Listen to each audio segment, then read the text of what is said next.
how to develop your mission, vision, and value statement. By the end of this video, you're going to know exactly what a mission, vision, and value statement is and how you can develop one within your organization.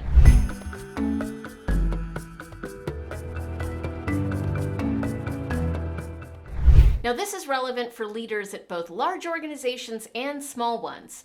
If you work at a very large organization, your company probably already has a mission, vision, and value statement, but that doesn't mean that this isn't a great exercise for you as well. Teams within larger organizations sometimes benefit from having their own internal mission, their own internal vision, and their own values, which can often interact with and resemble the larger corporate mission, vision, values, but are more specific to the team at hand. Smaller organizations, or maybe sometimes organizations that have a new leader, revisit their mission, vision, and value statement frequently. And so for those of you in that situation, this is also going to be a great video for how to develop mission, vision, values from scratch and what best practices are for those statements.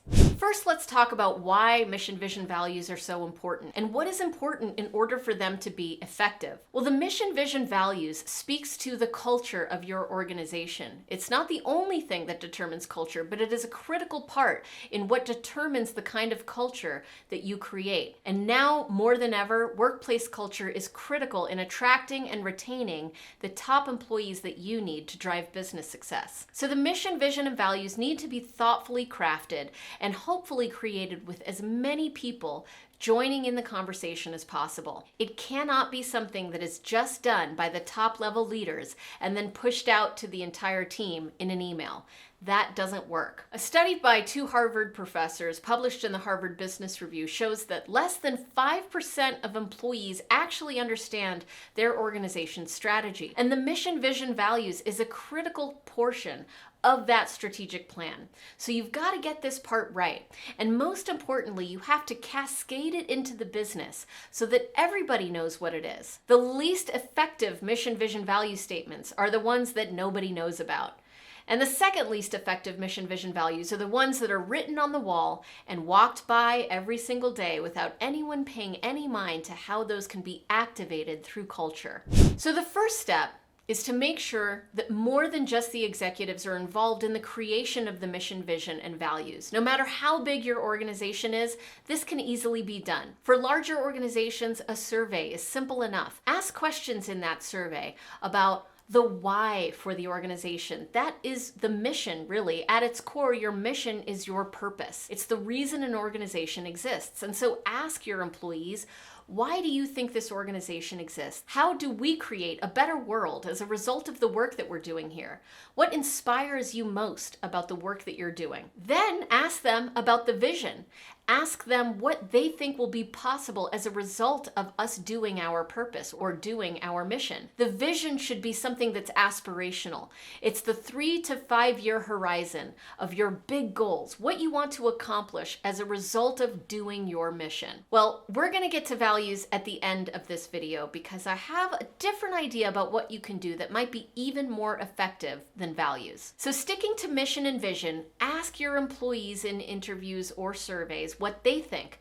Aggregate all that data together and listen to what your employees are saying. Oftentimes, this can be incredibly powerful for leaders who are making final decisions on the mission and the vision because they've got such a wealth of ideas from all levels of the organization. What they're seeing in that feedback is a representation of the true voice of their employee. They're able to see the diversity of thought and opinions from all levels of the organization. And this is a powerful tool for executives because oftentimes they are much more removed from the end user or the customer than people on the front lines. But most importantly, when you're creating your mission or your purpose, it needs to be short. It needs to be simple. It needs to be something that can be remembered by everyone at the company or everyone at the organization. So we recommend no longer than 6 words. If you need more than 6 words to describe your purpose, then you haven't gotten specific enough. Your purpose is your why. It needs to be something that inspires your employees. It needs to ultimately be some way in which you're making the world a better place. If your mission feels a little corporate-y or feels a little jargony, then you want to dig deeper. You want to ask the question, but why do we want to do that? Keep asking why. Ask why 3 times, 4 times, 5 times. And when you get to the point where your mission or your purpose, as I like to call it, almost sounds like you're trying to save the planet or save the world, then you're pretty much there. That's what we're trying to accomplish. We're trying to understand how you are making a difference in making the world a better place. For example, our mission is to unleash the power of your culture. And if that's a mission that speaks to you, then subscribe to this channel to get more information about how you can drive a workplace culture that not only gets results, but inspires businesses and people to reach their full potential. So let's talk about vision. Your vision is where you're headed. Like I said, it's the aspirational goal for 3 to 5 years from now. You should think about it as what will be possible as a result of having lived our purpose or your mission. And it's important when you think about your vision to also think about the way that you will measure success. How will we know if we've done it? How will we know that we've won? If you have a way of measuring success on your vision, then you can celebrate successes as they come and know when it's time to up-level your organization to the next level of results, to go from good to great and great to best. So that is your mission and your vision, or as we like to call it, your purpose and your vision. Now, I want to throw a curveball your way and ask, are values even relevant today? Do values even work?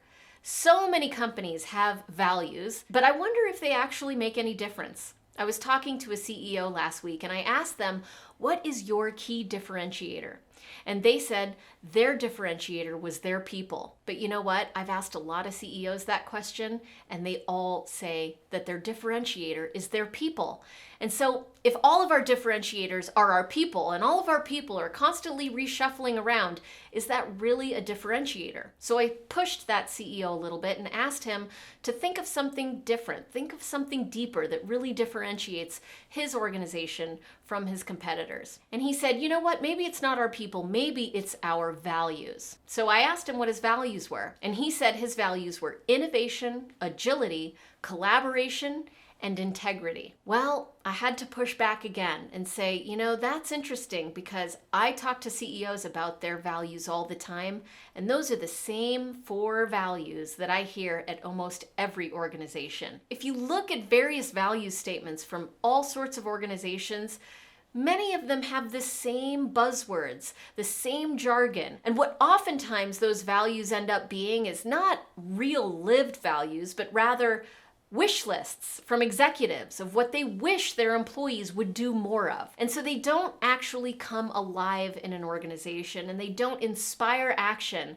the way that they could. So here's an alternative suggestion.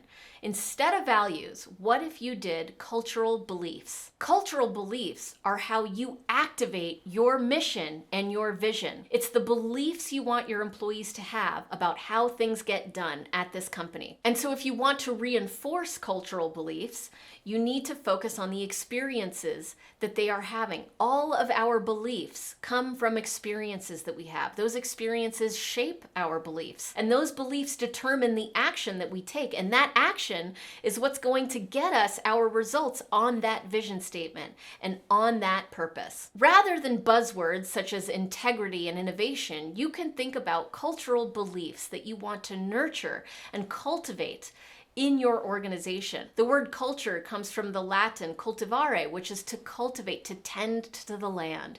So how are you asking your employees to tend to this land of your organization? For example, our cultural beliefs are team first, standardize to scale, and own the journey. Every time someone at our organization is given feedback, or anytime we tell a story about something that went well or something that didn't go well, or anytime we recognize an employee for their efforts, we tie how that action reinforces the cultural beliefs that we are all trying to live and breathe in order to achieve our purpose of unleashing the power of culture. And more importantly, actually, our vision and what we're going to do to achieve that vision. Cultural beliefs are lived. They are co-created by all employees, and they're co-created through those experiences. Those beliefs reinforce the actions and behaviors that we want people to take, and those actions get us results. So consider replacing values with cultural beliefs. Values have been around for decades. They've had their time, and I think enough people have worked at organizations where the values meant nothing. We have a new way of reinforcing behavior and intentionally creating culture, and that is through cultural beliefs. One last tip.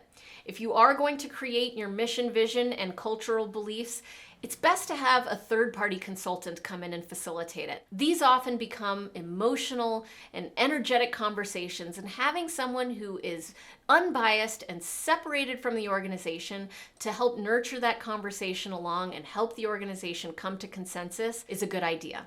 Finally, I have a gift for you. It is a free resource on how you can nurture and foster cultural beliefs that will drive action on your strategy, including your purpose or your mission and your vision. In order to get that free gift, you can either go to gift.culture.io or you can click on the link below in the description.